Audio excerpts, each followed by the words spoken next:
Love story भाभी। भाभी का नाम था अनन्या। शादी को बस 2 साल हुए थे, लेकिन किस्मत ने जल्दी ही उनसे उनके पति को छीन लिया।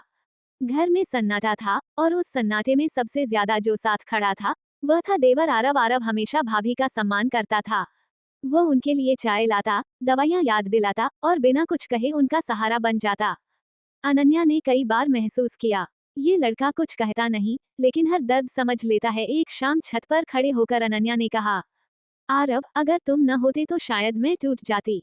आरव की आवाज थोड़ी कांप गई। भाभी, आप मजबूत हैं। मैं तो बस साथ चल रहा हूँ। उन दोनों के बीच कोई इजहार नहीं था, लेकिन खामोशी में बहुत कुछ कहा जा चुका था। समय बीतता गया, लोगों की बातें, समाज की नजर, सब था, लेकिन एक बात और भी थी, एक दूसरे के लिए दुआ। आरव ने कभी हक नहीं जताया, अनन्या ने कभी सीमा नहीं लांघी। प्यार था, लेकिन उससे भी ज्यादा सम्मान। और शायद यही सबसे सच्चा प्यार था, जो पास होकर भी खुद को रोक ले, जो चाहकर भी बदनाम न करे। घर में आज भी वही पुरानी घर टिक टिक कर रही थी। अनन्या खिड़की के पास बैठी बाहर देख रही थी। शाम उतर रही थी, ठीक वैसे ही जैसे उसकी जिंदगी में उतर आई थी। आरव चुपचाप पास आया। भाभी, चाय रख दूं? अनन्या ने हल्की मुस्कान के साथ सिर हिला दिया।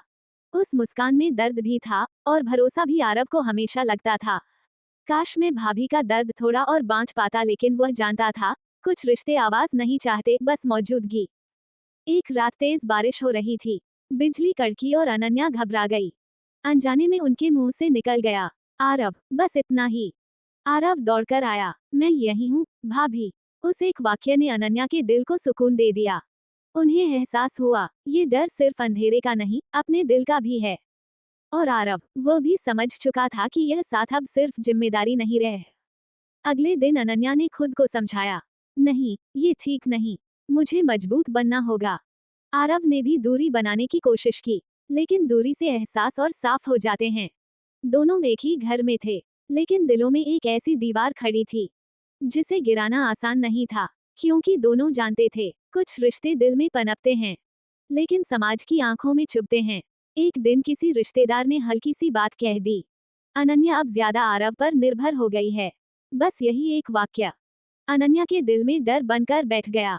उस रात उन्होंने खुद से कहा, अगर मेरा सुकून किसी की बदनामी बन जाए तो ये सुकून सही नहीं। अगले दिन से अनन्या बदली बदली सी रहने लगी। आरव ने सबसे पहले महसूस किया, अब चाय वो खुद बना लेती थी, अब आवाज कम लगती थी, और आंखों में वो अपनापन छुपने लगा था। भाभी, आप ठीक हैं? आरव ने हिम्मत करके पूछा। अनन्या मुस्करा दी, हाँ, बस खुद को संभाल रही हूँ।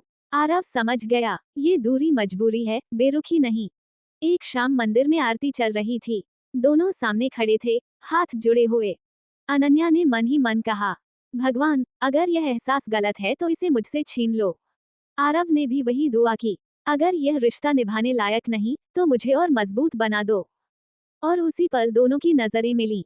कोई शब्द नहीं, कोई वादा नहीं, बस आंखों में वही सच। प्यार था, लेकिन दोनों ने उसे आवाज नहीं दी। उस रात आरव देर तक सो नहीं पाया। छत की तरफ देखते हुए उसने खुद से कहा, अगर मेरा रहना भाभी के लिए सवाल बन रहा है, तो मेरा जाना ही सही होगा।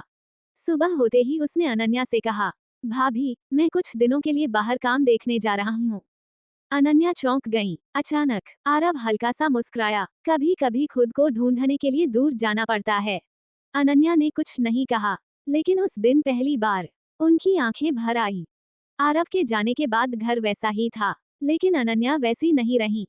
चाय ठंडी रह जाती, घड़ी की आवाज और तेज लगती, और हर कोने में आरव की खामोश मौजूदगी महसूस होती। उन्होंने डायरी में लिखा, कुछ लोग बिना छुए, बिना कहे, जिंदगी का सबसे अहम हिस्सा बन जाते हैं।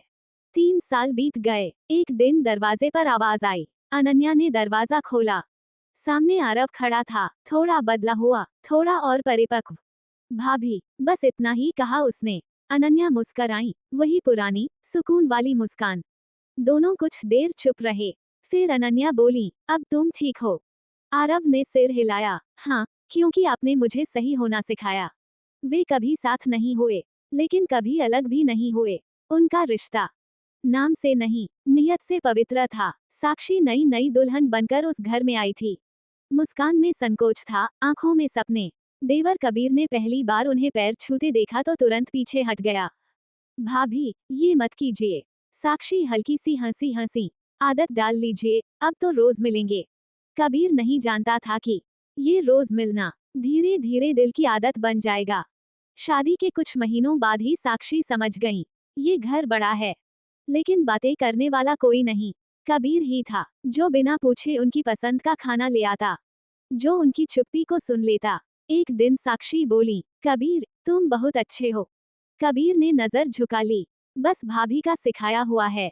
उस पल दोनों को एहसास हुआ, ये रिश्ता सामान्य नहीं रहा। साक्षी के पति अक्सर बाहर रहते थे। घर, जिम्मेदारियां और अकेलापन सब साक्षी पर था। कभी कभी कबीर से बात करते करते साक्षी खुद को रोक लेती, ये सही नहीं, लेकिन दिल क्यों नहीं मानता। और कबीर, वो हर रोज खुद को याद दिलाता, वह भाभी हैं, सीमा पार नहीं करनी। उस रात बारिश जोरों से हो रही थी। बिजली गई हुई थी और पूरा घर अंधेरे में डूबा था। साक्षी अपने कमरे में बैठी थी। दिल अजीब सा भारी लग रहा था। दरवाजे पर हल्की सी आवाज आई, भाभी, आप ठीक हैं?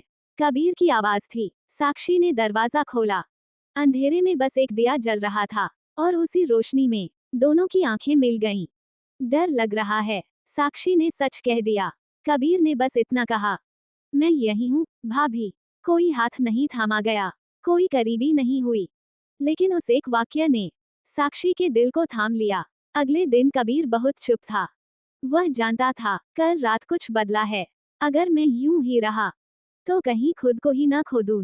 उसने साक्षी से दूरी बनानी शुरू कर दी।